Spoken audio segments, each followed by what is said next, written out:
She thought her story had ended with ashes. The letter was gone, burned in a fireplace 10 winters ago, along with her last piece of hope. At nearly 51, Catherine Lee had resigned herself to a quiet life, a train ticket, a stranger's promise, a marriage arranged by practicality, not love. She didn't expect the ranch to feel like silence, didn't expect the man August Boone to barely speak, didn't expect the ache of loneliness to follow her all the way west. But everything changed when a small boy, dusty boots, solemn eyes, slipped something into her hand, a half-burned letter, her letter, the one she thought no one ever saw. And then in the softest voice he whispered, "Mama, what came next unraveled everything. A forgotten past, a man she never meant to know, a child not born of her but drawn to her as if he'd always been waiting." And suddenly Catherine found herself standing in the middle of a mystery. How did the boy find her letter? Why did he call her Mama? And who had kept the other half all these years? This wasn't the marriage she planned. This wasn't the life she feared. It was something quieter, something slower, something that asked, what if you weren't broken, just not yet seen? Because sometimes what saves us isn't romance. It's recognition. It's a child's voice calling you something you never dared dream again. It's finding the piece of yourself you burned long ago, carried back in a stranger's hands. And now as secrets rise with the dust and old names come knocking, one question lingers. What's written in the rest of the letter? And when she finally reads it out loud, who will be listening? If this stirred something in you, stay a while with us. Subscribe to None, Wild West Saga, where we tell stories for the heart-worn and the hopeful. Comment below, would you follow the boy? Would you read that letter? Would you stay? The train whistled once before it choked to a stop, its steam curling through the air, like ghosts trying to escape something forgotten. Dust swirled across the platform at Ridgeville Junction, a station so small it didn't have a bench, just a leaning telegraph post and a cracked sign half lost to wind. Catherine Elms, 52, stepped down with a quiet grace that belied her bruised years. She wore no wedding veil, no lace, just a dark blue dress with careful stitching along the cuffs. It had been her mother's. She carried one bag. That was all the life she had left. No one waited. The man who'd promised to meet her, Warren Rusk name, scribbled in trembling ink on 2 letters, was nowhere to be found. Not even the dog he'd said followed him everywhere showed up. She stood there, minutes stretching like decades. The station master, a young man with a cracked lip and eyes too tired for his age, nodded once and disappeared into the shack behind her. No one else came. Catherine had been promised a new beginning, not fanfare, but the silence felt like a slap. Inside, she folded the letter again, the last one Warren sent, and tucked it into her bodice like a borrowed heartbeat. She'd burned the others back in Ohio, the ones written before her family had found them, the ones they'd mocked. She had told herself this time she would not be sent back. So when the sun began to sink behind the mesa and the train steamed away, leaving only the creak of locusts and the wind-stirring weeds, Catherine Elms did not cry. She simply picked up her bag and began to walk into a town that looked less like a place and more like the bones of one. She didn't know yet that the man she'd been meant to marry was never meant for her, and someone else, someone watching from the far end of the street with a small boy by his side, was about to call her fate by name. What did the boy see in her face, and what did the letter truly say? The boy couldn't have been older than 10, thin dirt smudge with eyes too alert for someone so young. He watched Catherine Elms from behind the broken fence of the livery stable. Didn't move, didn't blink. She would have passed him by too, used to being overlooked, to expect otherwise, but his voice broke the silence like a stone dropped in still water. "Mama," he said, just loud enough for only her to hear. She stopped cold. The word didn't come from hope or confusion. It came like recognition, like he'd known her face long before he ever saw it. Her throat tightened, but she managed to turn slowly. "I'm sorry, dear," she said, soft as a breeze. "I'm not." He stepped forward. "You are." From the shadows behind him emerged a tall man, his shape built broad like a ranch gate, quiet as twilight. He wore grief like a second skin pressed into the corners of his jaw, carried in the way he didn't rush forward. August Hale, they would tell her later. A widower. A man who didn't talk much anymore. He said only, "Boy saw you get off the train." Thought he'd seen a ghost. Catherine looked between them, unsure if she'd stepped into a child's mistake or something the wind had tried to tell her when it wouldn't stop pulling at her dress. The boy reached into the front of his shirt and pulled out something folded and brown at the edges. A letter. Her breath caught. She took it with shaking hands. The parchment was damp with the boy's sweat ink faded in places. But she knew the handwriting, knew it in the same way she knew the sound of her own name. It was one of the letters she had burned. She opened it. The edges had singe marks. Inside was a line she remembered, but had tried to forget. If I ever lose you again, I'll find you, even if I have to teach my own son your name. It wasn't Warren's writing, it was Levi Hale's, August's brother, the man she'd loved before war and silence split them apart, the man she thought dead. But he wasn't here. Only August and the boy remained, both watching her, as if waiting for something to return. Catherine's knees gave a soft bend, not from weakness, but from the weight of time catching up. The boy reached for her hand, held it. "Mama," he said again, this time not as a guess, but as a welcome. Who was Levi to her, and why does his brother hold the final thread of her past? The cabin was nothing like the dream she'd built in her head, back when letters felt like lifelines. It was plain plank built with more repairs needed than the hands to do them. Yet it sat cradled beneath a soft bend of hill and cottonwood, safe somehow, in the same way a quiet voice at night is safe. Catherine Elms hadn't meant to follow August Hale there. She had meant to turn back to find a room at the station boarding house and gather her scattered life. But the boy Tommy wouldn't let go of her hand. Not once on that walk, and truth be told, she didn't try very hard to pull away. Inside the cabin, the air was warm, clean, with pine soap and something that might have been cinnamon. A woman's touch, now faint with time. It was Ruth's, August said, nodding toward the rocking chair near the hearth. My wife. The room went still. Not bitter, not broken. Just full of a name Catherine didn't belong next to. She let her bag rest by the door and sat on the edge of a wooden stool. I don't understand, she whispered. Why did your brother write me then disappear? And why did you keep the letter? August poured 2 cups of tea. His hand shook slightly. Because he asked me to. He sat across from her, fingers locked around his own cup like it held more than heat. Levi knew he wouldn't make it. He was sick before the last winter. He said, if you ever came looking, or if the past ever found you again, I was to give Tommy the letter. Let him bring you home. Catherine stared into her tea. Home, she repeated, as if the words still had edges that could cut. Outside, Tommy ran with the dog, laughing like he hadn't just unearthed a stranger's grief. She turned back to August. Why did you agree you didn't even know me? He didn't look at her right away. Only said Levi did. That was enough. But in his voice, low and spare, there was something else. A flicker. The kind of ache a man doesn't speak of unless pressed. That night, Catherine tried to sleep in the guest room.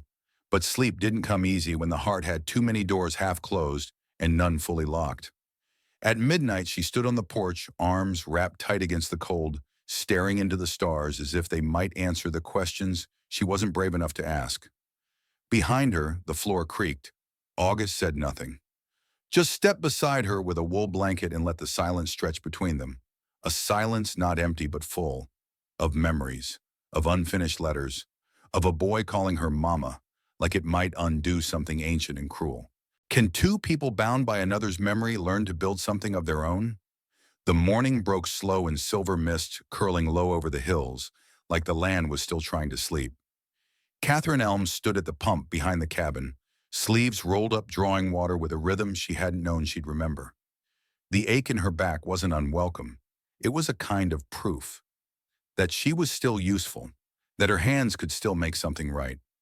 Inside, Tommy was humming to himself, slicing apples with the blade his father had once carved fence posts with. It wasn't fancy, but it was steady. The same way he was beginning to look at her, not with need, not with fear, but with something gentler, a slow, trusting gaze. August Hale watched from the porch. His limp was quieter today, less pronounced. Maybe it was the way the house no longer echoed so loud. Or maybe it was that Catherine had started leaving the door cracked when she moved from room to room. Ruth was gentle, he said quietly, not looking at her. But she wasn't soft. She could hold a grudge longer than drought. Catherine smiled faintly. And what about you? August considered that. I held everything. For too long. They didn't say it outright, but both knew this wasn't about the dead anymore. It was about the living. About the way Catherine had swept the hearth that morning without being asked. About the way August poured her coffee now without apology. That afternoon, a storm rolled in from the west. Wind howled through the eaves, and the roof trembled like it might remember what it had lost. Catherine woke in the dark to the sound of the door slamming open. Tommy was crying in his sleep. August, half-dressed, ran out to the barn. Lightning revealed a broken latch on the paddock gate, horses skittering in panic. Without thinking, Catherine pulled on her boots and followed skirts soaked in seconds. She found August pinned by the corner beam, one horse spooked and rearing. She didn't call for help. She didn't scream. She stepped into the storm and slapped the reins out of the air, grabbing the bridle and speaking low. Easy now. Easy, girl. You're not alone. The horse stilled. So did the man. Later, when they collapsed on the floor beside the hearth soaked to bone, August stared at her with something between awe and disbelief. I've never seen a woman do that, he whispered. She met his eyes, voice soft. I wasn't raised to be a woman, August. I was raised to survive. And for the first time, that didn't feel like a wound.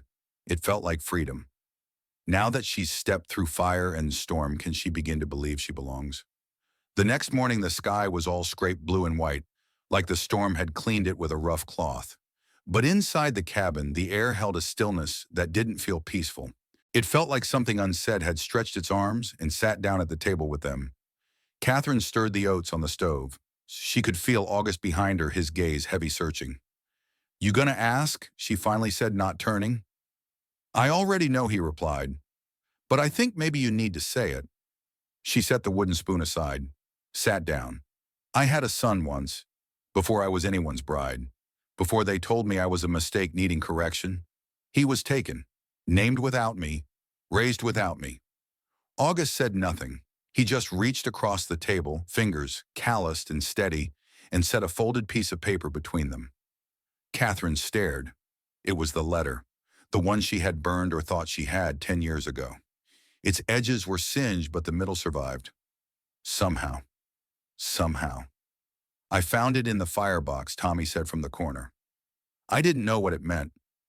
But when you looked at me the way you did, I thought you ought to have it. She turned to him, her throat a tight knot. You read it, he nodded. It said you'd come back one day, that you'd find him when he'd stopped looking. Catherine pressed her hand to her mouth. She couldn't breathe. Not because it hurt, but because something inside her had started to loosen after all these years. Later that evening, she walked out past the fields to the far fence, where the light dimmed like breath fading. August joined her there, a flask in hand, silent. You knew, she asked. I suspected. His eyes his way with animals. And the way he flinched when folks raised their voices. August's voice was like gravel and dusk. That doesn't come from nowhere. She nodded. You think he'll ever forgive me? For being gone, August looked at her long and quiet. He doesn't need to forgive what he never blamed. The wind picked up and Catherine let it brush her face like a long-lost mother's hand. And still she felt the ache. Healing didn't mean it stopped hurting. Just that the pain found somewhere softer to rest. That night, Tommy set his plate beside hers at dinner. Close, but not too close. And when she reached for the cornbread, he passed it without a word. Some bridges aren't built in a day. Some just start with not walking away. Can a woman find her place after decades of absence, especially in the heart of the child she once lost? The orchard behind the house had once been wild apple trees tangled with juniper branches, clawing toward the sky, as if begging not to be forgotten. That spring, Catherine began pruning them branch by aching branch, not to tame them, but to help them breathe again, just like herself. Each morning, Tommy joined her, quiet at first, just his footsteps in the frost-bitten grass. Then one day he brought a second pair of shears. You don't need to fix them all in a day, he said, mirroring her movements. I know, she whispered, but they've waited long enough. So had she. Inside the house, August repaired a broken window, then another. He never said much, just worked steadily. And every now and then, his eyes followed Catherine like he was checking the weather in her soul. One evening, he brought her a box. Inside were scraps of fabric, needles, and thread. "I heard you used to sew," he said. "I did." Before life unraveled me. He didn't correct her. He just said, "Then maybe it's time you stitched something new." So she did. A small quilt with pieces from old shirts and flour sacks. It was rough but warm. She laid it over Tommy one night after he'd fallen asleep reading on the floor. He didn't stir, but in the dim light his hand found a corner of it and held tight. That same night August waited on the porch. When Catherine stepped outside, the moon caught in his graying hair like frost on barbed wire. "Did you ever marry?" she asked. He shook his head. "I tried once, but grief lived louder in my house than love ever could."